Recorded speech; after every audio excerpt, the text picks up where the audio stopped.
So thank you all for coming today. Unfortunately, I was supposed to present with both Erin and with Patty, but Patty had unfortunately a funeral she had to attend today, so she's not going to make it.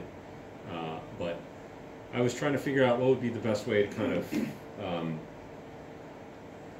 summarize the things that I worry about in my role as the authorized user in terms of the approach. And I think today we actually had our monthly Radiation Research Safety Committee meeting, which actually helped me reframe some of the considerations and what I think about as an authorized user and kind of what that means.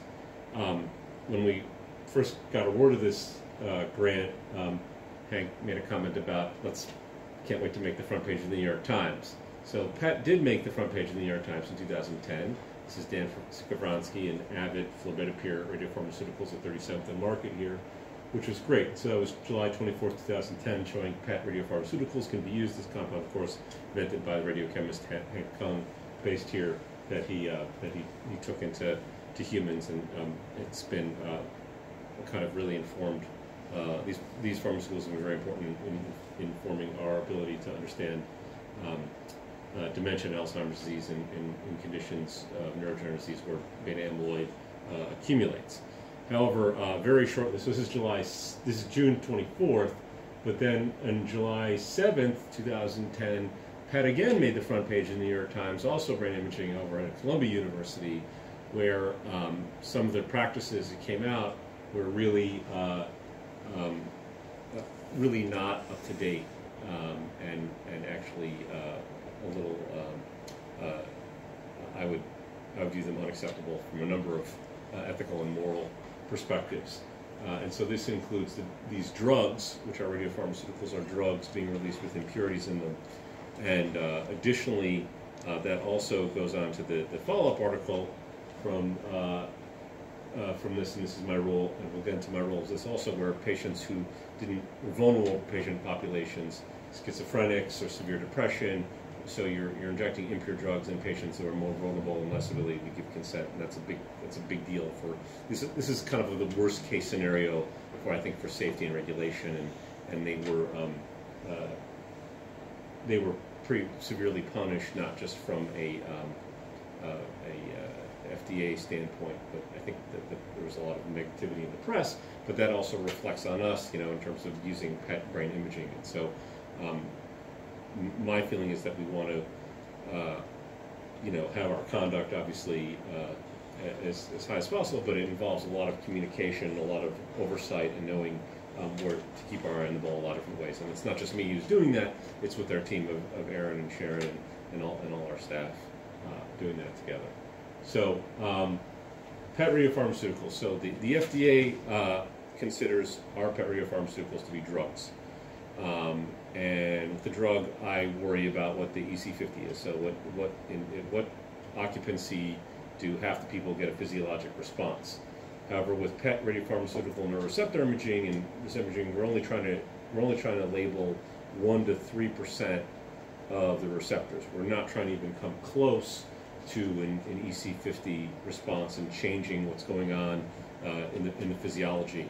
And so that has a lot to do with a lot of the development, as Bob was talking about, the delta opioid agonist receptor and how much affinity that has, and kind of making sure that that the mass is right. So when we're looking at a study, there are kind of a couple different factors in safety, in terms of how much radiation are our patients getting, and then what is the physiology of either the drug that we're giving or the pharmacologic challenge. In some point, if I'm giving something that's cold, not radioactive, to follow up, I have to be careful with that.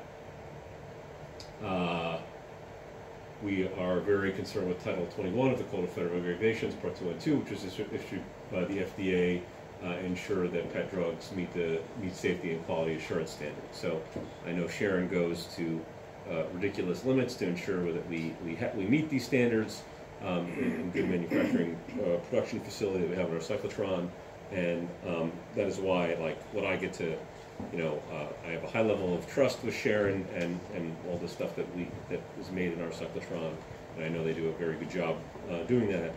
And so I have to understand where that's coming from in terms of the drug. Just some acronyms that you may not be all too familiar with that we are on some of the radiology side: NDA, new drug application, and abbreviated new drug application, which we really don't use that here much. I don't know, Aaron, if you want to comment on this. Is there talk of using that here? Or we just, no, actually, we don't use NDA here. Yeah, We the have ANDA is what actually covers FDG. okay. What covers FDG? And ANDA. ANDA. Okay, so it's kind of that's an off-label usage. No, it's generic drugs. Generic as a generic drug. Okay, gotcha. And then current good manufacturing processes, which as investigators on protocols, we all have to go through all our training for that these days. And then as the bane of our existence is with all these regulatory agencies looking in and all these different problems that could happen with injecting these radioactive drugs. We have to go through a different number of committees, including the IRB, occasionally the Radiation Research Safety Committee, as I mentioned today, the RDRC, the PET Ops, that's after a protocol is approved, we make sure everything goes smoothly. Sometimes cameras to look at if we're doing MRs, which we will be in most of these neuro protocols. And then, of course, something we talked about a little bit today earlier at the startup meeting is the Office of Clinical Research here, where they somehow, because of these things are under IND, that they ask for excessive amounts of detail, which we are always willing to give them, but just create a certain amount of paperwork for us. Yeah, go ahead. So these are all PEN specific. Exactly. Demands. Exactly. And PET operations is radiology. PET operations is radiology. That's where like sitting down. Cameras is radiology. Cameras is radiology. But other than that, they're university or medical school committees. Yes. Yes. So, for example, under RDRC and RRC, is it Environmental Health and Radiation Safety? It's like Will Davidson, EHRS, kind of organizes those committees in those monthly meetings where Dave Mankoff is the chair of that committee. RSC is a mandated review committee. Right. For environmental health and radiation safety at the institution level. RDRC is actually, just to clarify what the difference is there, is we have some compounds that meet criteria for what's called RDRC. Those would actually then not have an IND. They would be reviewed by RDRC instead, which is an FDA mandated global committee that the FDA essentially has given permission for them to review it instead of the FDA, and they report to the FDA. So it's only in very selected compounds. Yeah, for example, it has to be a compound that's like a drug that's either already been tested, the old version of the drug, like we have trimethoprim, which is an antibiotic that we labeled with C11, and that meets the criteria because the toxicity and toxicology of the drug itself has been heavily tested since it's already an approved drug. The other one that they allow is something that's a physiologic, like labeled estradiol, because that's a naturally occurring substance in the body. So those are the two criteria they allow, and they're supposed to really be for very early, like phase 1, biodistribution type studies, but only if they meet those criteria. Thank you. We've done it in a very limited fashion here Right. at Penn, actually, at least in recent years. Right. The other interesting thing about that is that, for example, Bob and I and Aaron also serve on these committees, but at some point we become, and Sharon also serves on the committee, so there can be conflicts, and those conflicts are we try to be very formal about those conflicts, and people are asked to step out at certain times. You can only have so much expertise doing these things at one place, where all of a sudden everyone could be conflicted at once. So we try to be very. Dave tries to be very thoughtful about that and setting up these reviews and very fair but objective in doing that. So one of the key parts. So we talked a little bit about drugs, but one of the key parts is and I want to do a little bit deeper dive, which I think is helpful for psychiatry, and also allow me to kind of step back and look at this again, just for research purposes, is talking about ionizing radiation, which is what our PET radiopharmaceuticals are, specifically. Energy released by atoms. There's two different forms, but we're mostly talking with gamma rays. So positron has what we call positron range, which is usually very small for F18 or C11, and then it degrades into two anti-parallel 511 kiloelectron volt photons, which are detected by our PET machinery. And so that's really what we're not doing with neutrons or beta or alpha. I will often deal with those in the clinic when I'm treating someone. Therapeutic. For therapeutic, and they don't make as pretty pictures, but you can use them for pictures in some circumstances if you want to. It kills tissue. Yes, and so their ranges, the alpha particles are kind of big, but they have a limited range, but they bombard tissue pretty bad, and same thing with beta. And then the risk of those is also that they're more likely to change your DNA and then lead to mutations, so you want to be obviously careful with all these very highly energetic particles in how you handle them. And so, not to go too deep, but just in terms of radiation exposure and absorbed dose, so you're going to see a lot of, you usually typically see this in terms of sieverts and REM. Our typical discussion for PET studies usually in millirem, so 1,000 millirem in 1 rem. Sievert was named after a Swedish medical physicist. It's a little bit different than the gray, which is typically what you see in radiation oncology when they're kind of directing radiation in a local place, a local area. But here we're talking about how much energy we're deposited in matter by ionizing radiation per unit mass. So that's what really we're talking about, absorbed dose. How big the patient is, how many millicuries we're injecting, how what the half-life of this radioisotope is. We're figuring all these things out, and all those studies stand on the shoulders of the dosimetry studies. So when you're rolling out a new radiopharmaceutical, for example, something we did with Bob's formerly promising D3 ligand is we wanted to do the dosimetry, we wanted to do it very well up to a high level, and we were able to do that. And I think that's important, and you'll see why in a sec. And so we typically deal with millirem. So when you want to talk about acute radiation system, those are typically doses over 1 sievert. So that's a very small amount of millirem. Excuse me, very large amount of millirem. So we don't even approach close to those in our PET studies, and we can't.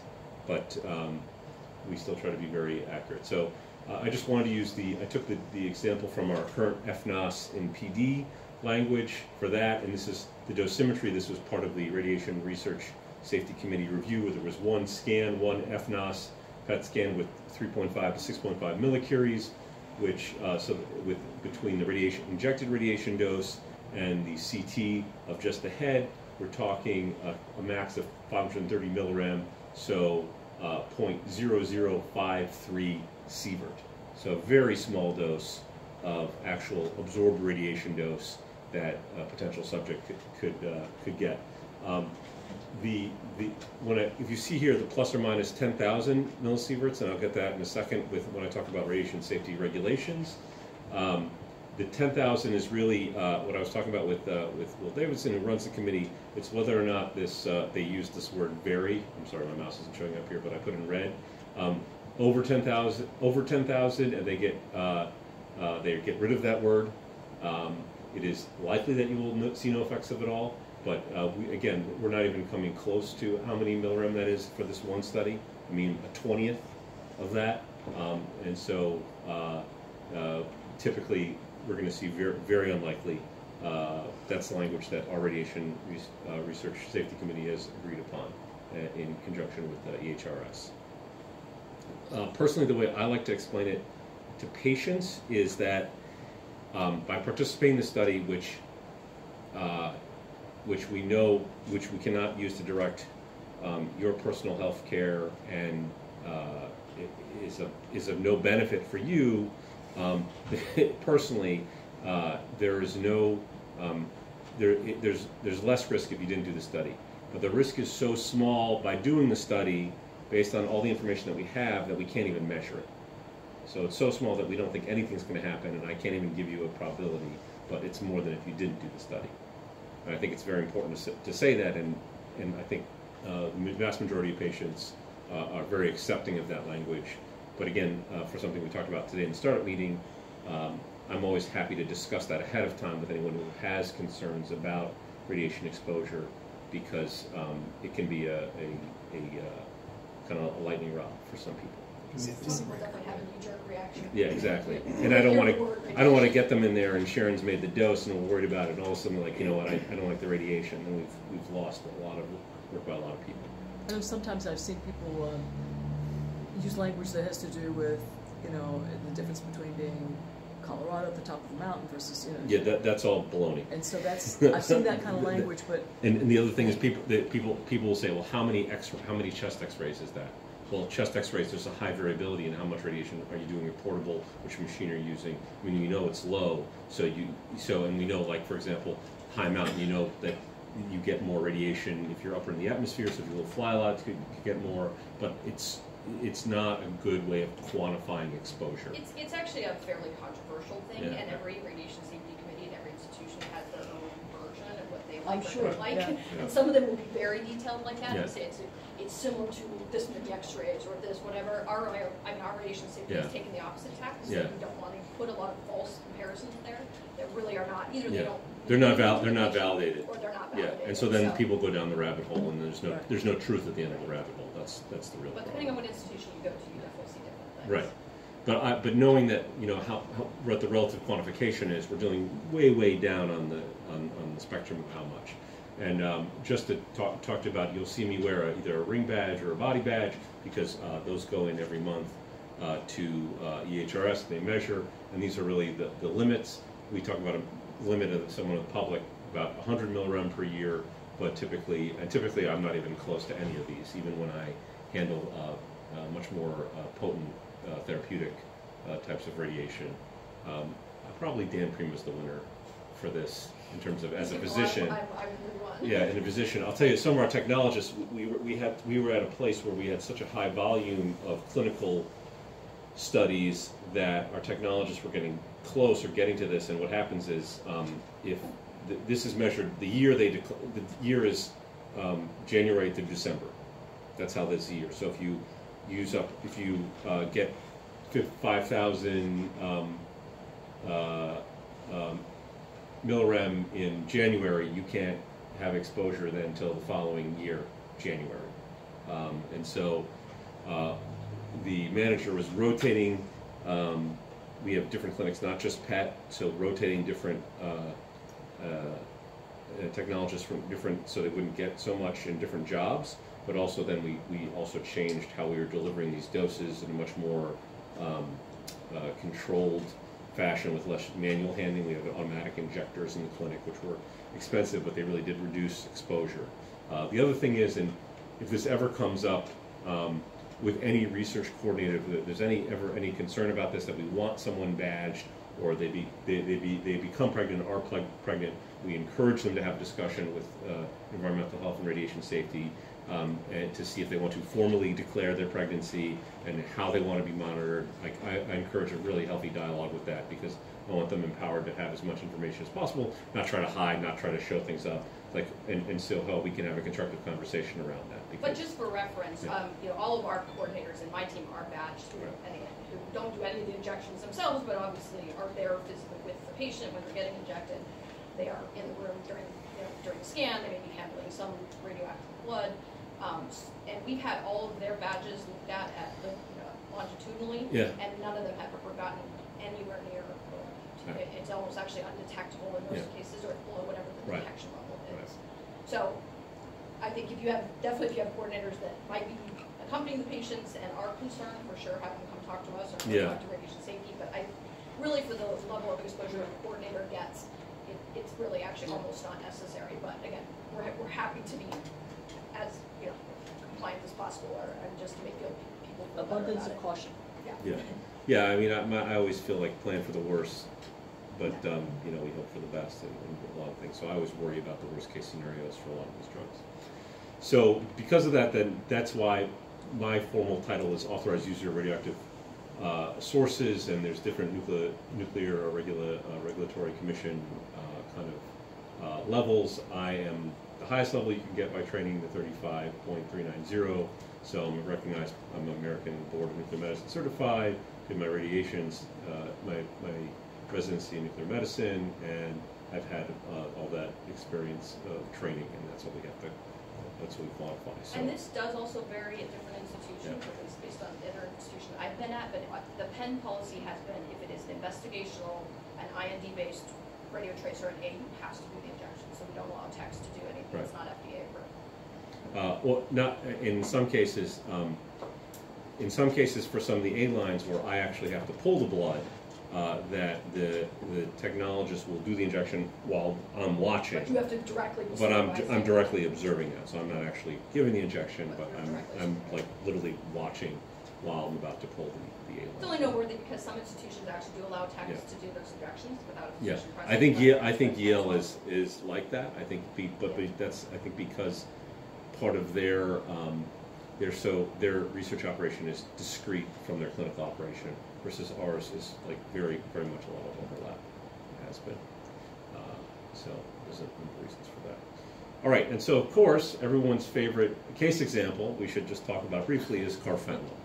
A very potent mu opioid agonist, and then as a large animal tranquilizer, where we're talking like more than 10,000 times more potent than morphine, but a very short half-life.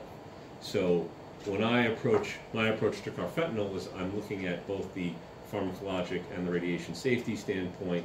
The radiation safety standpoint, I'm never going to get close enough to be significant for my whole iteration because the half-life is so short. So I'm much more focused on how much mass of this drug I'm giving. I recognize that when Sharon and the cyclotron facility do the best possible job they can, they're giving me radioactive carfentanil. However, in that mass of drug, there may be carfentanil that is not radioactive, but I'm still putting that in a human being. So I have to be worried about what my entire mass is before I put that in a human being, so I don't OD them or suppress the respiratory drive or something. So. But when we're talking about mass for these drugs, and this is why they can be used as these imaging drugs without having a pharmacological effect, is if we're talking a microdose that's 100 micrograms or less of actual drug. Have you ever seen any respiratory depression with any of the carfentanil? So I have not here, but what happened what happened here is that I started doing these in 2010, 2011 with Karen.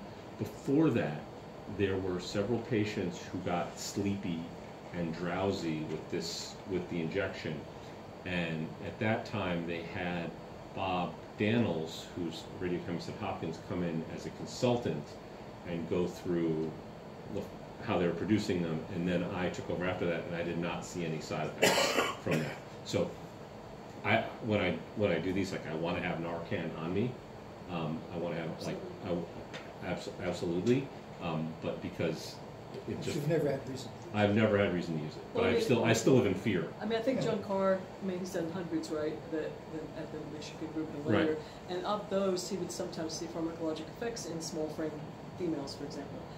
That would be the kind of risk factor, right? And so it's not trivial. It's administered as a milligram or millicurie. So milligram per unit body weight, right? I mean, it's dosed by body weight. Sharon produces by body weight. The problem is that it's because the half-life is 20 minutes. I'm literally watching the potential to do an experiment degrade over time. Yeah. And so, and these experiments are also, it's not just a bolus, it's a bolus plus infusion. So I'm getting something where the clock is ticking, I'm dividing it in half, where I'm going to hook up one half to a pump and the other half is a bolus. And so I want to know the mass like way before that. I don't want to go near the mass. So I'm looking at... And the radioactivity doesn't affect the mass of the carfentanil. Correct. I mean, even when it becomes cold, it's still right. Exactly. an agonist. Exactly. And so I will directly ask her, and she'll provide me the information. What's my limit in terms of how many micrograms we're talking about, and I'll know that based on the volume.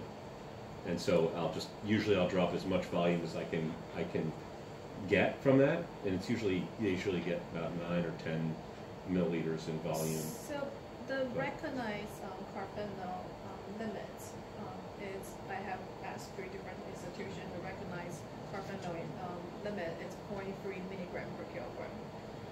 So I think what we're going to do is we're going to milligram. Sounds a lot. That's microgram. 0.3 0.3 milligram milligram per kilogram. Yeah, I yeah. think, Okay. yeah. How about the pre-labeled carfentanil? Do you have a special safe to keep that? Yes. Oh, yes. We have to lock it in the freezer Yeah. with secure door. So I think what we're going to probably do is we're going to propose a really hard limit, what it is based on average weights, but I think it would be preferable if we can wait the patient the day of the scan before the So you have a dose good was accurate type. to make sure it didn't the patient We don't get is significantly smaller Yeah. than what we Yeah. expect the average weight would be. Yeah, I don't want to push it too hard because I don't know how it's been documented in the past, but I would consider anyone getting drowsy that would be an adverse event that would related to the IND, which is not like other ones we've run into in the past, and so I would like to avoid those and not have to give Narcan. And I think us in communication is making sure we're on the same. We don't generally do our doses weight-based for most Right. other compounds, but because we never get anywhere near the mass limit that we Right. think is pharmacologic. But I think it sounds like probably for this one we should have a double check. Right, and at the same time, like, Patient weight. I think our last protocol, the maximum was 18 millicuries, just working back, 8 + 8, which I would try to inject, and so typically that would be almost, that would be a whole syringe, all 9 or 10 milliliters. But if I know I'm dealing with a smaller patient, and I know our detectors are good enough, and I know we're doing quantification, I don't mind backing that off to 5 + 5, like reducing it by that percent, or even 4 + 4, depending on what our limits are, because I think we'll be able to see that. We'll be able to take good images just fine and get what we want. I'd prefer to do that versus risk an adverse event. And so what happened, the challenge with that is this all happens very quickly in real time because of the 20-minute half-life. And so just maintaining good communication doing that is really important. So Schedule 2, Controlled Substance Act, and aggregate manufacturing quota of 19 grams annually.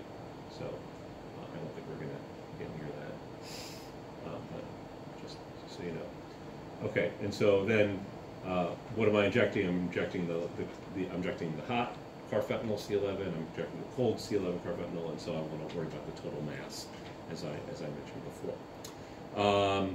And so that also brings us to talking about the different risks with this. This is also a little bit, so moving back towards my duty as an authorized user, which is something that happened here in the state of Pennsylvania. Supreme Court ruled in 2017 that physicians alone have a non-delegatable duty to provide patients personally with consent. I can't say, hey, research coordinator, go give consent on this. This is for IND. This is for, no, this is for all medical research. This was all medical research. And so Aaron was integral in the communication with OCR here and how that applies, how we should apply it here for radioactive PET tracers under IND, not under IND, off-label, all the different kind of the different ways we can use them to maintain our flexibility. But this is something, because of this, in all our protocols you see I'll actually have to, and this is what you helped develop here, Aaron, which has been just really important for us. And so, I see the participant, they've looked at the whole ICF, they signed the ICF, but the day of that we actually go through this particular form, and here's the form. And I don't read it to them, I just say to them, listen, there was this decision. I'm the physician, I'm also the PI for this study. I'm ultimately responsible for two things, which would be the safety of the study and the scientific integrity of the data that we're acquiring today. And I'm happy to talk about any aspects of the study that you have questions about that haven't been answered prior to, because I want to make sure that all your questions have been answered prior to engaging in this research. And this is just a document demonstrating that we had this discussion. So what you'll see in all of our consent forms is this will be the back page of every consent. And so what will have happen for these scenarios where you guys are doing all of the screening is you would go ahead and consent the patient for the whole main ICF, but leave this back page unsigned. And then this gets signed the day of This the has to be scan. me.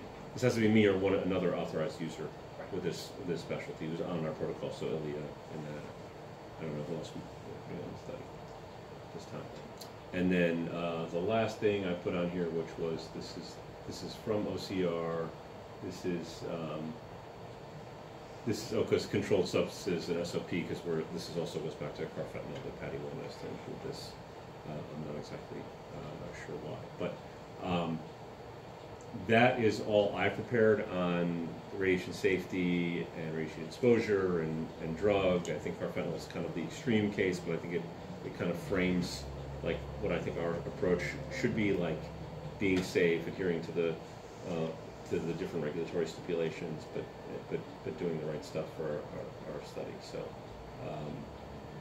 and again, this is a lot of this is me presenting a lot of data where a lot of other people are doing all the work here, both with Aaron on the regulatory aspect and Sharon on the cyclotron aspect. So, and allows me to kind of work with them and do these really neat studies, but in the safest way we can do them possible. So, I don't know if anyone has any other particular discussion points they want to bring up or questions. But I think it's always good to revisit this stuff, and I think this is also a good part of our partnership with psychiatry. Absolutely. In terms of to understand what my job is and what I worry about.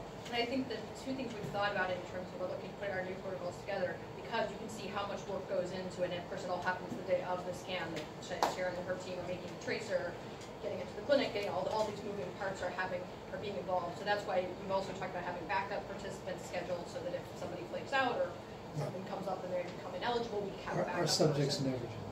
Yeah. But you can see why it's so important, because there's a lot of work that goes on before the patient actually gets injected. That if that happens, we lost all that time and resource. That's one of the reasons that we've tried to do inpatient whenever possible, right. Because it removes one variable a little bit. And even that's not perfect, because sometimes they'll decide, whatever. But or they'll ingest things that they're not supposed to be ingesting, which happens. It's all kinds of things happen, but And I think one of the other things is the day of the scan with so many moving parts, especially with carfentanil, in my experience, is that it happens. I'd say it's very infrequent, but it does happen where we get the feeling like the subject's coming in late. There may not be enough dose. I wanted to do the scan because things aren't aligned. I don't like to cancel scans, but it becomes necessary at some points because these combinations get uncomfortable. That we just have to say, listen, this is not working out safely. We're not going to get good data. We may have to cancel today. We cancel the scan, and I don't mind having a discussion with the patient why, or the investigator why, but it rarely happens, thankfully, because everyone does their job really well here and we communicate really well. But sometimes, once in a while, it does. But we never fail. Yeah, I didn't say that. Sorry, I'm being sarcastic. But again, it's a lot of important partnerships on our side to make these studies work. So I hope this was helpful in terms Very of... informative. it's very helpful. And this this more actually interesting than I expected. I exceeded your expectations. And also builds on the cyclotron visit the other day, which was interesting, and the radiochemistry production facility in terms of the journey, right, from getting something that's made there to the person is pretty challenging. How many different things can one make in one day with the setup that we have now? Our limitation right now. Should I can probably. Don't turn that off. I think our limitation right now